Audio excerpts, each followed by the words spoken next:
What's up, guys? Jay Lee here, Northwest Podcast. Today I got a deeper one that I want to do, and it has to do with like MGTOW. It has to do with men, particularly what's at the heart of men, what men want.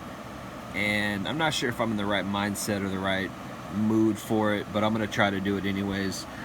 It's actually a bigger podcast than I could really probably do justice for, just coming off the top of my dome like I always do, because it's such a core issue that's at the core of men's issues. I'm a big fan of Charles Bukowski because I think he represents, I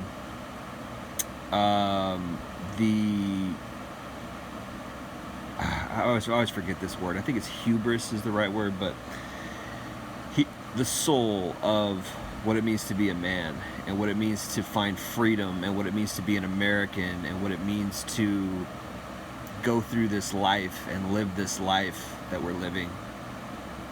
I think any quality man does a lot of soul searching. Any quality man does a lot of soul searching. Give me 1 second.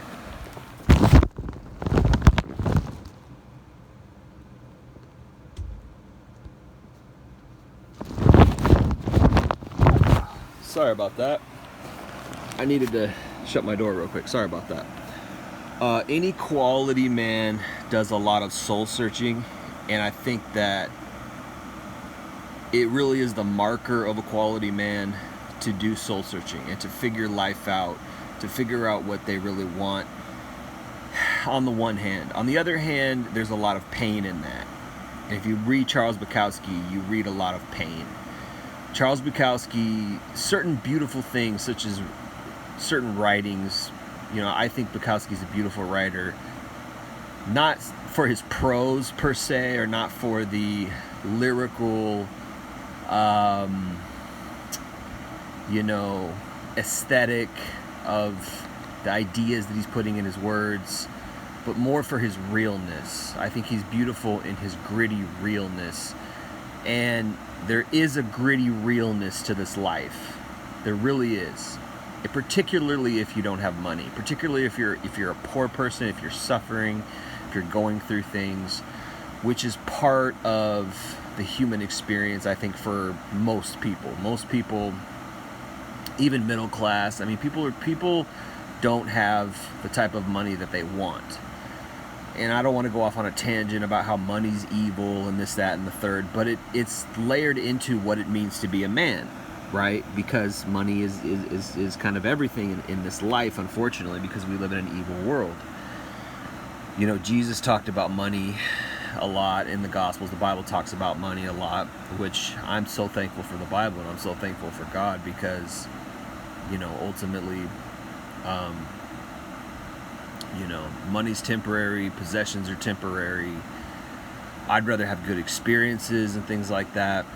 But life is full of turmoil. It's full of sufferings, full of problems, full of troubles. And I think that affects most people, particularly men, because we don't get to live life on easy mode. We don't get things handed to us like women do, for the most part, particularly attractive women. So you live this life, and you're going to get certain experiences, and Bukowski wrote about those experiences. And he's a people's writer, or he's really a loner's writer. He's the writer for the outcast, for the down and the out. And I think any man who's really red-pilled, any man who's really, particularly MGTOW men, because, MGTOW is a marker of a guy who's been through it all, of a guy who's been through hell. Because you don't get to be MGTOW if you haven't been through a certain level of hell. And it's a spectrum. There's varying degrees of hell. And, in a sense, it's a good thing. In a sense, it's a good thing to be rejected by the world. There's a Bible verse that says, God chooses the outcasts of this world. He chooses the rejects. And he says, I have not come to save those who are healthy, but those who are sick, So there's a lot of, I think there's a lot of MGTOW elements in the Bible. I think there's a lot of, I know that movie, The Matrix, they made a lot of that movie based on the Bible, based on salvation. There's a lot of salvation concepts in that movie, which is what the Bible's all about, salvation. Salvation from this wicked world, salvation from this oppressive world, salvation from suffering and pain, although the Bible doesn't promise, believers, and those who are being saved or in the process of being saved, it doesn't promise them freedoms from sufferings per se, but it promises them that God will be there with them through their trials and their tribulations. Bible's very deep, it's very layered. I don't want to get too deep in that because I really want to talk about, I'll have to refer back to it, but any man who's a red pill man should appreciate Bukowski. So let's read this and kind of get to the core of what he's talking about here. And this quote really sums up. I haven't read all his writings. I've just read a lot of his quotes. I've read a lot of his poems and things, and I read a lot of his writings sporadically. I don't have any of his books, although I should. I think I might order some of his books. But this is from Ham on Rye. I believe it's probably a collection of poetry, just a collection of essays or thoughts or whatever. He says, I didn't particularly want money. I didn't know what I wanted. Yes, I did. I wanted someplace to hide out. Someplace where one didn't have to do anything. The thought of being something didn't only appall me, it sickened me. The thought of being a lawyer or a councilman or an engineer, anything like that, seemed impossible to me. To get married, to have children, to get trapped in the family structure, to go someplace to work every day and to return, it was impossible. To do things, simple things, to be a part of family picnics, Christmas, the 4th of July, Labor Day, Mother's Day. Was a man born just to endure these things and then die? I would rather be a dishwasher, return alone to a tiny room and drink myself to sleep. That's so profound. In what, a short little paragraph, he writes the most profound thing in such a simple, clear, truthful, honest way. Just straightforward to the truth. And it's, to me, this is beautiful prose. This is beautiful prose. Because he's cutting to the quick of how many men feel. Many men feel that they are compartmentalized. And I use this term in my videos, my podcast, because I like to, really explain how men are seen as utility by the world and by women in particular. In a sense, it's a type of slavery. This is the concept of fulfill my desires. I'm the woman, fulfill my wishes. I'm the woman, you need to make me happy. I'm the woman, you need to be at my beck and call, right? But it's not just women, it's society that expects it out of men too. When I went through one of my periods of suffering, probably the most significant period of suffering in my life, I was unable to do these things. I wanted to do these things. I wanted to have a family. I wanted to have a wife and possibly some children, be a provider. I wanted that because I wanted love, and I wanted to just, the old romance dream, right? The pipe dream of finding true love, right? That's what I wanted, and I got sick, and I couldn't work, and I became disabled, and I couldn't support myself, and I couldn't, let alone a family, let alone a wife, right? So that's a different contrast to what he's saying. He's saying he didn't want those things, and I can understand that. Absolutely, I can understand that, because you are what I realized through my suffering, when I couldn't get a wife because women didn't want me because I wasn't a prospect, right? And this is how this was my introduction to the red pill, my painful introduction to the red pill, through these sufferings, through these losses of my health. You realize that if you don't produce something as a man, you are not viewed as worthy or worthwhile of being around for the most part. Most people will leave you. Your friends, your wife, women, girlfriends. If you stop being on the outward side of things, what they respect and, quote unquote respect and want you to be, then you realize you don't have any love. You don't realize they don't have any love for you. And so you realize that as a man, your only worthiness is insofar as you can produce something, insofar as you're useful to someone else, or insofar as you're quote unquote respectable to someone else, right? Oh, well, here's a guy who has a good job. He's a solid worker. I respect this guy. Well, what if he didn't? What if he didn't have a solid job? What if he was disabled? Or what if he was just different in some way, right? So we do live in a world that is driven by outward expectations. We live in a world that's driven by an outward veneer of success. And over the years, I've had a lot of people leave me because of my disability, because of my inability to produce and be what they thought I could be. And it was harder for me because I wasn't your typical, because that can happen to, we have a generation, I think now, where it's more common and they call themselves autistic. I don't know if it's Gen Z, I think it's Gen Z. They call them Zoomers or whatever. There's a lot of like malfunctioning, socially awkward. You could say maybe autistic, although it's not necessarily, the word autism gets thrown around a lot. And that's really not necessarily that. It's probably just socially awkward, just unable to adjust to being an adult, things like that. For me, I was disabled, so I'm not your typical type. I'm not that typical type where, it's just it's a social problem or I just haven't grown as a person. No, I know how to interact in crowds. I know how to interact at parties. I know how to mingle with popular people. I did it in high school. I got sick when I was 19. I had a mental breakdown. I discovered I had a severe, pretty severe sleeping problem, sleeping disorder, insomnia problem.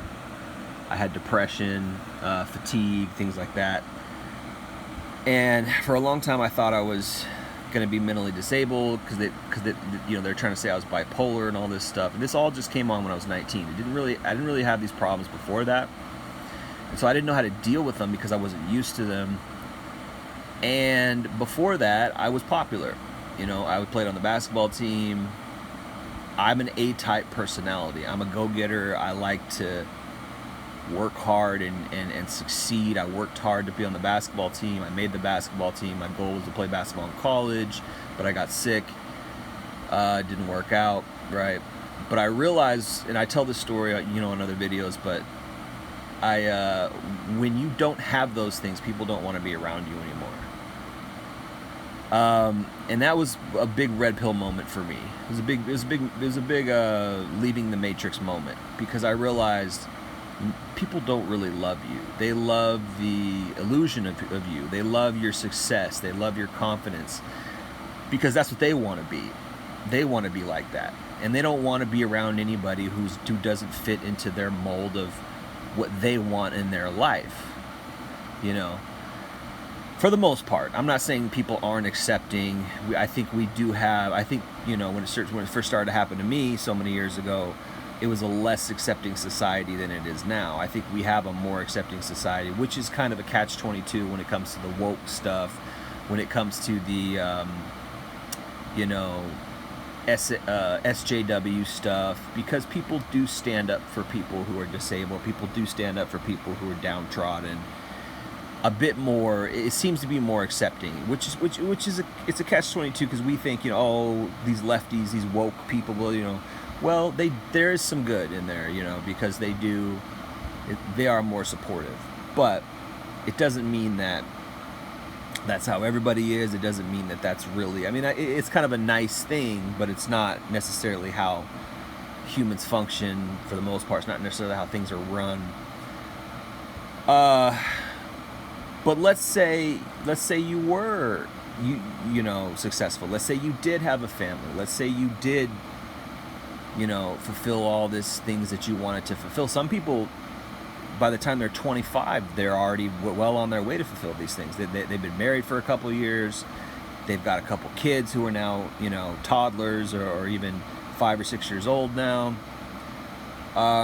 They're fully functioning adults. By the time I was 25, I was fully disabled adult, fully dysfunctional adult. And it's not what I wanted to be, because I was an A-type personality. I was a go-getter. I was ambitious. Very ambitious, maybe not as talented as I was ambitious, maybe not as gifted as I was ambitious, but maybe my gifts and my talents didn't reach up to how ambitious I was. But I had that in me, where I had a drive. I had a go-getter type spirit as a young person. So I just say that to say that many people do feel like Bukowski, where they're just like, I don't want to have anything to do with society. These are the omega males, right? The omega males are the losers of society, society's rejects. But a lot of times they themselves don't even want. I'm not even sure if you could say that's omega. Maybe that's more sigma. I don't know. I don't want to get into that crap, but I just use that filler word for lack of a better term. But there are many men who want to check out of society. There are many men who are like Bukowski, who don't want anything to do with normal, quote-unquote, society. They want to leave society. They want to leave the matrix. They want to leave. They don't want to go work a 9-to-5 every day just so they can afford a wife, so they can afford a woman. And I felt like that myself. My thing was I wanted somebody to love me for me. I wanted a woman who would just be with me because she really loves me, and then I would be more motivated to maybe work harder. But that's really probably not even the best way to look at it. Really, the best way to look at it is just maybe there'd be somebody who loves me for me, and that's just the way that it is. And whether I ever succeeded or not, I would still have that person by my side. I suppose that's ultimately what I always wanted. But it's just not the way the world works for the most part. And that was the hardest thing for me, leaving my blue pill. Because even my blue pill, I guess if that was my goal and that was my concept, then even probably I wasn't the most blue pilled. I guess that's more delusional pilled than anything. Because even blue pill guys probably realize, I gotta go work and I gotta, I had that realization, that I needed to. I needed to make money. I needed to be a breadwinner. And that was one of the hardest parts for me, too, was realizing, hey, I'm in my early 20s, 19, 20, 21, 22, having these problems, thinking I'm going to come out of it, thinking hopefully I'm going to heal. And I just wasn't until I was 23, 24, 25, and realizing I'm not going to heal. This is my life now. I really am disabled. That was the hardest thing. So I'd say from 19 to about 26, 27, I was going through a lot emotionally. I was going through a lot of pain, realizing that it wasn't going to work out for me.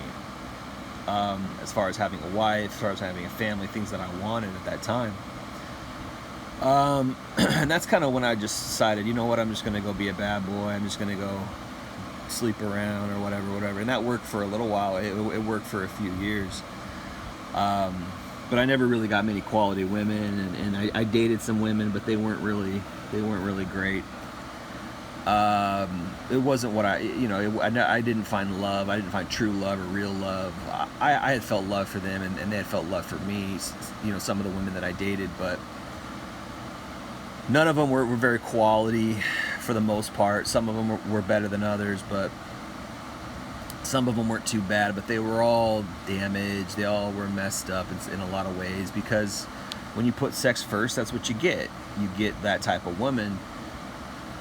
But nowadays everybody's putting sex first, right? Nowadays everybody's doing that. So it's just a sordid world that we live in, man. And that's really kind of ultimately how I fell back on being a Christian as well, is just realizing that, man, this world's evil, this world's sick. Yes, there are people who are in this world who do have a good life, who do find quality love with a decent woman. I think it's out there. MGTOW guys tend to be like, oh, the unicorn, there's no such thing, da da da da. I'm not going to go that extreme, and I don't know if I really ever did go that extreme. I always held the concept that there were exceptions.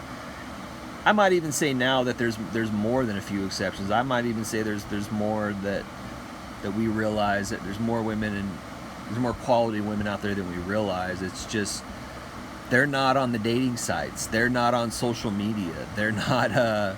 You don't hear about them because they're quietly loving their husband at home. They're quietly raising their children at home. They're taking care of their yard. They're cleaning their house. They're not on social media crying about men. They're not on, TikTok and Tinder and all these weird apps that are out there that you just don't hear from them.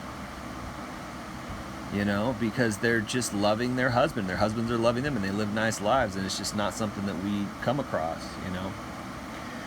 But it doesn't mean that we still are not living through an epidemic of messed up women out there. That's still going on. It's just maybe not as much as the MGTOW men claimed.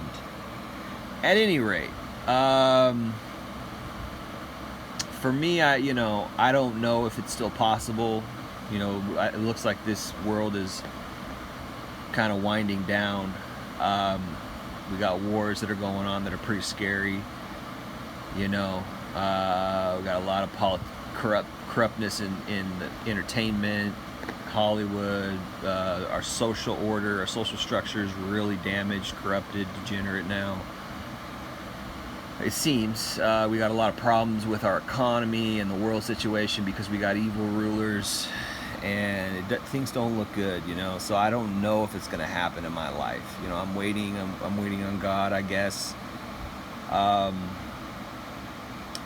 But I did spend a lot of years in pain and suffering because of messed up women who did me wrong, and it's how I got red pilled. It's how I went through that. I guess I had a couple year. I don't know. Actually, I never really. Maybe I had a year where I kind of considered myself MGTOW, but at least I supported MGTOW. But I don't know if I fully really ever considered myself MGTOW. But I understand MGTOW, and I understand why women. I understand why men want to go their own way and walk away from women. And I understand somebody like Bukowski. I really understand. I like this. I like his spirit. I like his heart. It's simple. He just wants to enjoy his life. It reminds me of this movie, Office Space. I love that movie. One of my favorite movies of all time, Office Space. First of all, it's a hilarious movie. But second of all, there's a really profound message in it where he's asked, what would you do if you just didn't have to go to work? And he said, I would do nothing. I just wouldn't do anything. And I love that because I think that most people, that's what really... I don't know about most people. I think a lot of people, that's what a lot of people really want. They just want to be relaxed. They want to enjoy their night. They want to enjoy their days. They don't want to be stressed out about work. They don't want to be stressed out about their family or their significant other or their children. They don't want to go through pain and turmoil. And it's a trade-off. It just is a trade-off. It's a trade-off both ways. On the one hand, if you take Bukowski's route, which many people do, I'm just going to go, go to work, go work some simple ass job like a dishwasher and come home and just drink myself to sleep and enjoy my night. You can do that. I've seen it. I've seen lots of people do that. Single men particularly, some women, but not few and far between, but usually single men.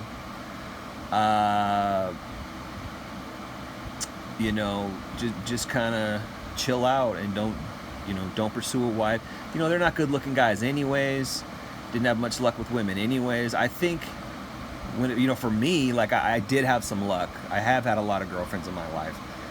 not always. I wasn't the type of guy who always had girlfriends, always had girls, but I had a girlfriend, like I'd say one girlfriend a year since elementary school. I think around there. There was a couple years in high school. I think 10th and 11th grade. There were some girls who came around, but I didn't really have girlfriends. I don't think I only had one girlfriend, one real solid that said was my good. We were going steady or whatever. But anyway, I've had women around me, and it's almost worse in a way, because you realize, oh, wait a minute, because in the back of your mind you're always thinking, I could get women, so I need to buy a bunch of cool clothes where I dress better and bust my ass in the gym so I'm looking fit and hot. And it's a lot of stress doing that, man. You're putting in a lot of work. I put in a lot of work exercising, working out. I enjoy doing it. I get more rewards than just the way I look. But you're putting yourself through. You need discipline. You need to be strict with your diet. I can understand why guys let themselves go. I can understand it why people let themselves go. Now, there's a difference between getting super, super fat and being just a total glutton. I mean, that's a different type of sin. That's a different type of sickness. That I think is a type of mental illness. But there's a difference between that and then just having beers and enjoying, getting high every once in a while, and enjoying your life.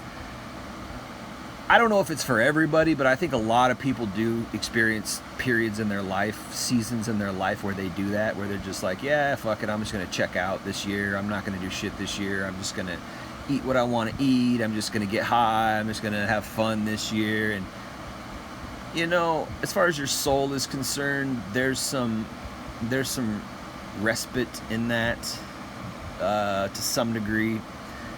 But eventually you can't be like that forever, because it'll just take over your life. You need structure, you need goals, you need to work towards something for your heart, for your human spirit.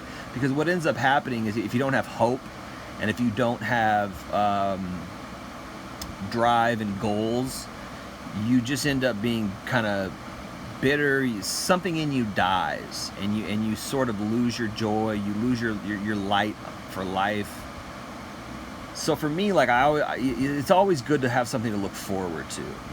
I'm looking forward to buying this new pair of shoes. Even I'm looking forward to making this song that I wanted to make. I'm looking forward to publishing this book, or I'm looking forward to getting in better shape. Or it's good. It's good to have that, because it keeps you going in a way. And it's not that you can't have that and also chill and also just be relaxed, because you can.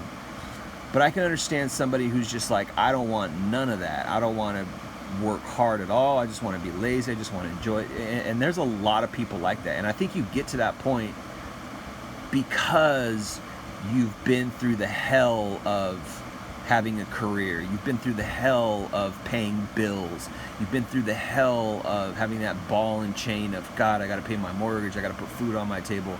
It's slavery. It really is. People are enslaved, I'm sorry to say. And Bukowski was somebody who recognized that, somebody who lived through that. I think he was a postman, a postal worker for a while, and he lived through that. He knew what that was like, to be under that ball and chain, that slavery of work. And most people are, just to some degree, and it's sad. And we just live in a sad world, man. It's a sad world. But it doesn't mean you can't have happiness. It doesn't mean you can't have success. It doesn't mean you can't find that little bubble of peace and joy and whatever, however, in whatever format, during your day, whether it's a couple hours at night or whether, you got a long period of after work where you don't do anything or whatever. I guess at the end of the day, you just tailor your life how you want to tailor your life, and you live your life how you want to live your life. But I guess there's some mistakes that we can make, and some of the mistakes that I made was putting all my eggs in one basket, wanting to be an NBA basketball player and not realizing that I wasn't good enough for a lot of years, and thinking, oh, I'll get better. They tell you to, I think it's unfortunate, but one of the biggest things that Satan does to really harm people is he tells them positive things. He tells them, oh, be a dreamer, you can achieve all your dreams, you can have anything you want. Not necessarily. It's not necessarily how life works, man. Which is why I always just say you got to have God, because God can give you good things. I was really enjoying Psalm 16 the other day. Can't really quote anything from it, but you go read it, you know what I'm talking about. But yeah, God gives us good things. He takes care of us and things like that. He gives us peace. He gives us rest. It's not necessarily that we don't suffer. It's not necessarily that we don't go through hardships. It's not necessarily that we don't toil or anything like that per se. But I'll just say, God, you know, one of the verses that I read when I really came to God,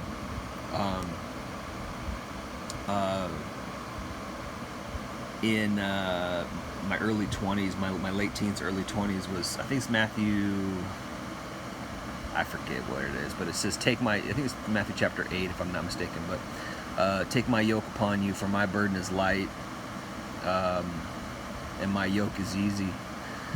And that's a verse that just gave me peace for so long, and because I was so under the gun, I was so stressed out, like, oh my God, I'm 19, 20, I have to be a man, I don't know how to be a man, I've got to work, but I'm disabled, I got to have a career, but I don't know how to have a career.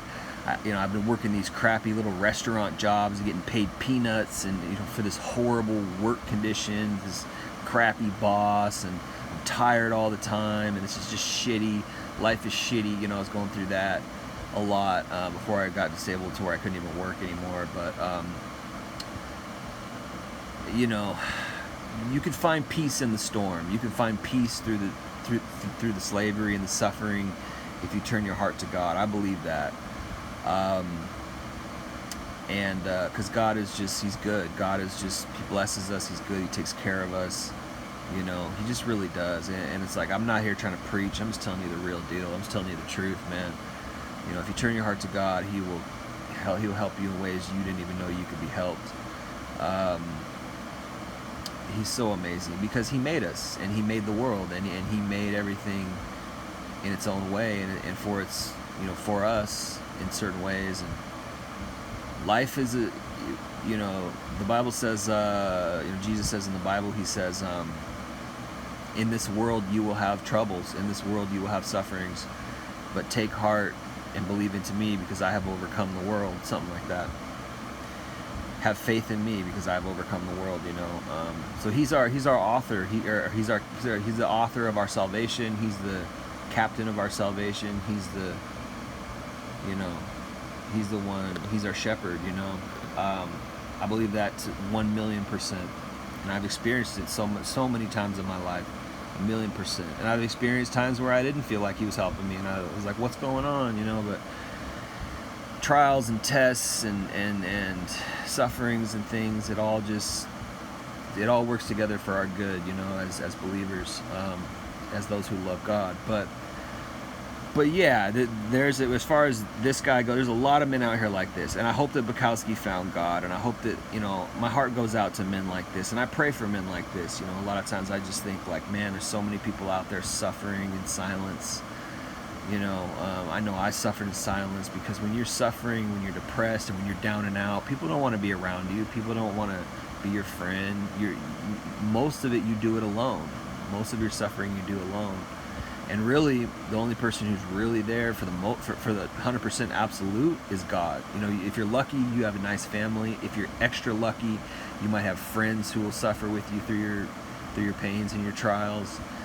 If you're extra lucky, a woman will stick by your side, because most women don't want to be with a guy who's quote unquote a loser, or a guy who's down and out, who's depressed. They want to be with winners, and they'll leave you. They'll leave you in a heartbeat.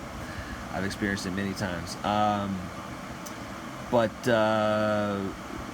God's always there, like no one else is, and ultimately He's the one. He's the one that we love. He's the one He's our Father. He's the one who, really takes care of us. So whatever happens, whether we think He's helping us or whether we think He's cursing us, or I've thought a million things. I thought, oh, God's cursing me. It must have been something I've done wrong. I'm a sinner. I'm not worthy of God. All these things that I've thought, because of all the sufferings I've been through. Well, He's always there shepherding. He's always there taking care of us, no matter how hard times get. And I've been through so many things. It would blow your mind, the things that I could tell you that I've been through. But anyway, I'm not going to go off on that too much, and I'm trying not to preach so much, but I understand men like this, and I pray for men like this, and I understand that it's a trade-off. You know, yes, I can fully understand a guy who just wants peace, who doesn't want to go through all that outward crap, who doesn't want to put on a nice smile, a nice face, and put on his shoes and go be a man, go portray himself as this man so that he can keep up appearances with, you know, his friends and family and his wife and all, you know, all that crap. I totally understand that. There's many men who are stuck in a marriage that they're not happy in because they have to do this weird outward thing where they got to make everybody happy, and they themselves aren't very happy.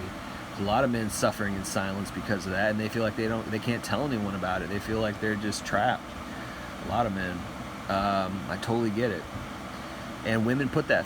A lot of women put us through that. Put that on us. Put that pressure on us. You got to perform. You got to be this. You got to be that, or else I'm gonna leave. Or, you know, weird shit that women put men through. And I can understand that. You know, I can understand men where they're like, yeah, I'd much rather be alone than go through this. This is why men turn to MGTOW. You know, but there's a trade-off, because when you're alone, yes, there's peace. Yes, you know, I've got a lot of time on my hands. I go outside and it's cool and it's nighttime and I don't have to worry about much, you know, for the most part.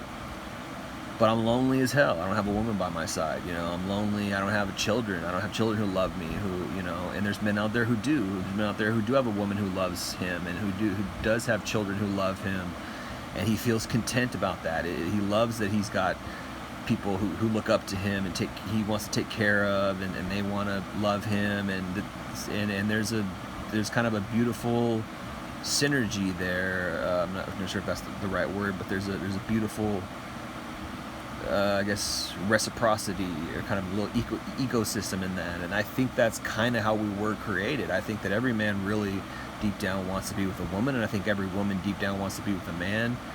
It's just we're messed up. We're damaged vessels, you know.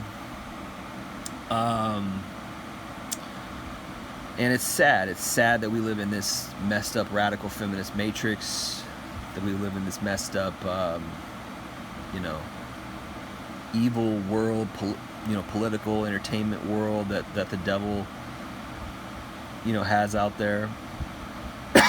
Excuse me. The devil has out there for people in this system. You know, this cosmos, this matrix, you know, that everybody's, you know, enslaved in to some degree, you know. It's very sad. And then there's people who aren't. There's people who are just enjoying their life, or, you know, whatever. It's all a mix of things, but and the other trade-off is that if you are that guy and you do have a family and all that, then there's a lot of pressure on you to perform, and there's stress on you, and there's accountability, and there's responsibility that you got to live with every single moment of the day, because if you mess up, your family goes under. If you mess up, you know.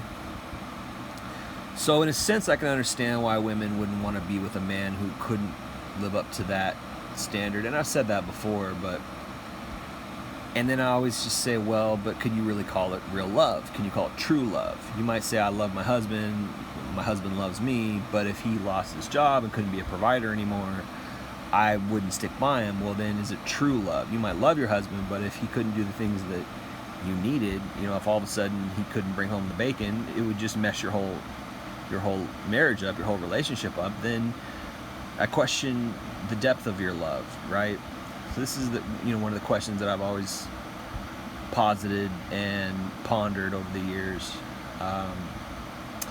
where I felt like many relationships out there were, you know, transactional and contingent on a man's ability to provide.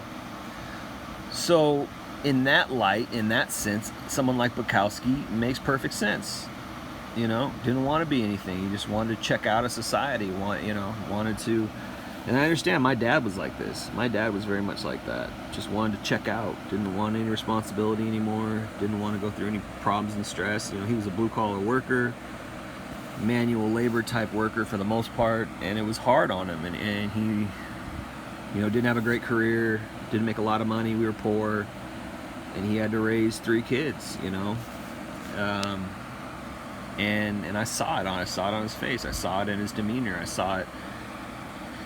And he had problems with his wife. He had problems with, you know, with my mom. And I talk about this, how my parents separated and stuff like that. And not to get too deep or too personal, but that's the experience of a lot of people. A lot of people out there come from broken homes. A lot of people come from divorced parents, separated parents, dysfunctional families. You know, it's not incredible. It's not incredibly uncommon.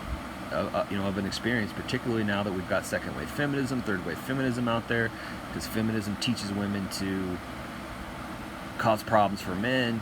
Feminism teaches women to, you know, disdain men and things like that. And there's all kinds of problems. And if you don't have love, you don't have a deep love, then good luck.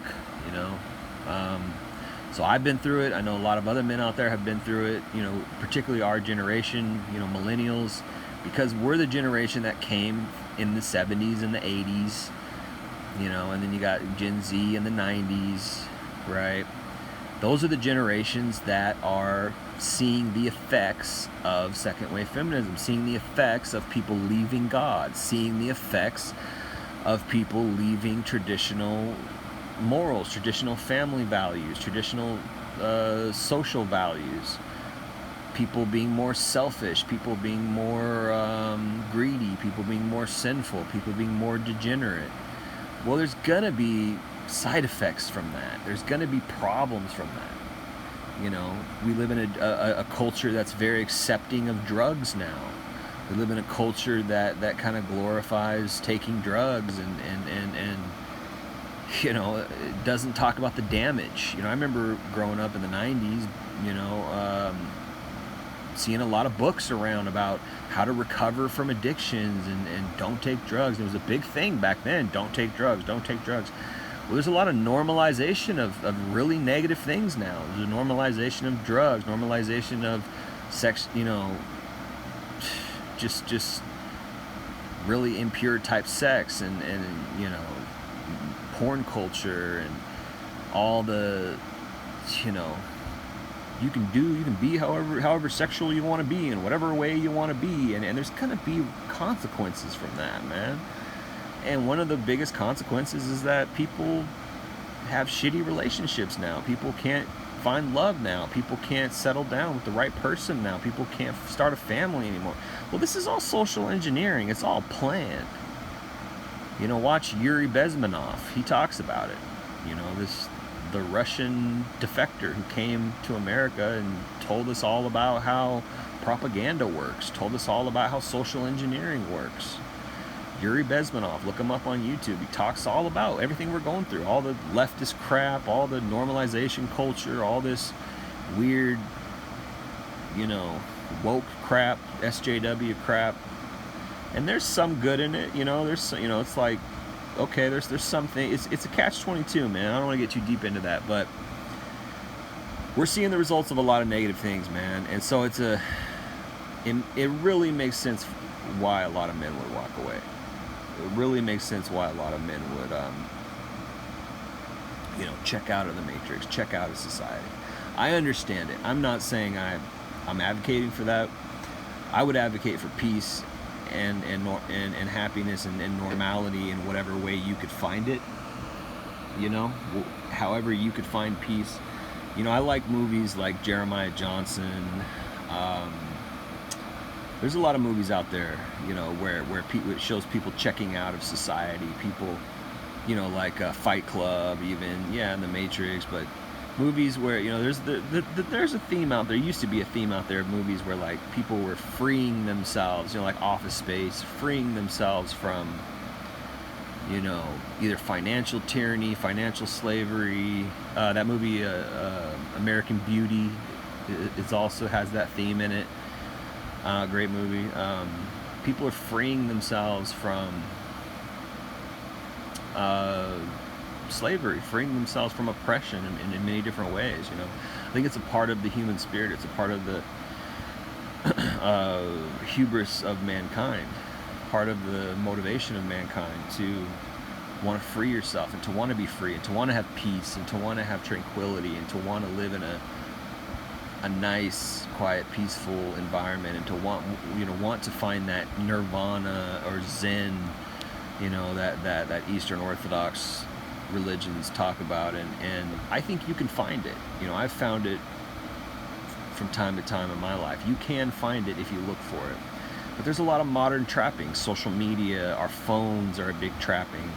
There's temptation from a sex culture to go be a part of it. There's temptation of money, and we live in one of the most successful environments where people can be super successful, and there's a lot of temptation to go, oh yeah, figure out how to be rich with these 5 easy steps, and buy all these books on how to be rich. There's a lot of temptations, man. So for me, ultimately, I find the most solace in the Bible. The Bible to me makes the most sense, of everything. And I take pieces in here. I listen to like Alan Watts sometimes, or I take concepts of like, Rastafari concepts sometimes, or Eastern, Oriental concepts, maybe Buddhism, Zen kind of, but I don't adhere to those religions, or I don't, because I think there's a lot of, Satan's behind a lot of those other religions as well. But I like the concepts. I like the concepts of peace and tranquility, and avoiding conflict, and the golden rule, and doing unto others, and treating others, but there's just so many trappings. There's so many, don't seek after money, don't seek after greediness and things like that. And a lot of that stuff is in the Bible too. A lot of the stuff that we see in these other religions is also in the Bible. But ultimately, the Bible's point is that you find these things through Christ. You find these things through God. And I believe that. And it's my personal experience, my personal, just something that I experience on a day-to-day basis, is salvation from all these trappings. I get tempted all the time. Oh, I just want more money. Oh, I could start my own business. I used to really, really want to start my own business. I had a lot of ideas and concepts and things that I wanted to try out, and business ideas and things. And it's it's a trapping. The Bible talks about it. It says, I don't know where it says it, but it says, let your way of life be without the love of money. He who wishes to be rich in this age, is what's it say? He who wishes to be rich in this age is falling into a trap and a snare, and he's gonna, something like that. I think it's in the book of James, where it says like, he gets ran through with many pains. And anyways, there's just so many. You can Google it, like, what does the Bible say about money, and stuff like that. And to me, it's just so helpful, because it's like, puts things in perspective. It's like, okay, God's going to provide, God's going to take care of me. I don't need to be rich. Yeah, it'd be nice to be rich, because then I could potentially like have a lot more peace and have a lot more, solace. And that's not necessarily the case.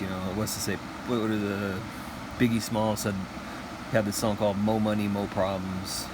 The more money you have, the more problems. I think even Puff Daddy produced that, which is pretty funny. But yeah, man, the more money you have, it's like, on the one hand you think, oh, I've got more peace, and I've got more, ability to, enjoy life, whatever. But actually, maybe the more money you have, the more you're enslaved to your money, or to making more money, or to keeping up the lifestyle that you have with that money, etc. So that's why I say, the best freedom is just in God. The best freedom is just having peace. And I can understand like what his sentiment here. I could really understand his sentiment, where it's just like, I'd rather just live this little nothing life where I don't make a lot of money, but I got a peaceful home, and I come home to my little peaceful home, and I just have my drinks, and I just relax and chill, and I find solitude, I find peace, I find tranquility in that, in that time at night, and then I wake up and do it again. But I think he even beat that, because he started to make money from his writings and things like that. So I guess that would be the dream, is to make enough money to where you could just live a comfortable life and not have to be enslaved to a career. I think that's what everybody really wants. We just want peace. Humans just want peace for the most part. Unfortunately, what happens is Satan comes in and he tempts us to be greedy, tempts us to be immoral or whatever, and then we get off on these other weird things, and that's how we get into trouble. But for me, that's why I need God. I need God to shield me and protect me from these things and save me from a lot of situations, save me from myself, save me from my own proclivities and my own inclinations and my own desires and lusts and sins, because we all got them. We're just kind of wretched human beings, right? That's what Paul the Apostle said in Romans, I think chapter 7. He said, or maybe it's chapter 6, but he said, it might have been chapter 7. But he said, wretched man that I am, who will save me from the body of sin of this death? Yeah, it's the end of chapter 7. Wretched man that I am, So he says, we're just wretched human beings because we have a sin nature. We're pierced through with many temptations. We're pierced through with many problems.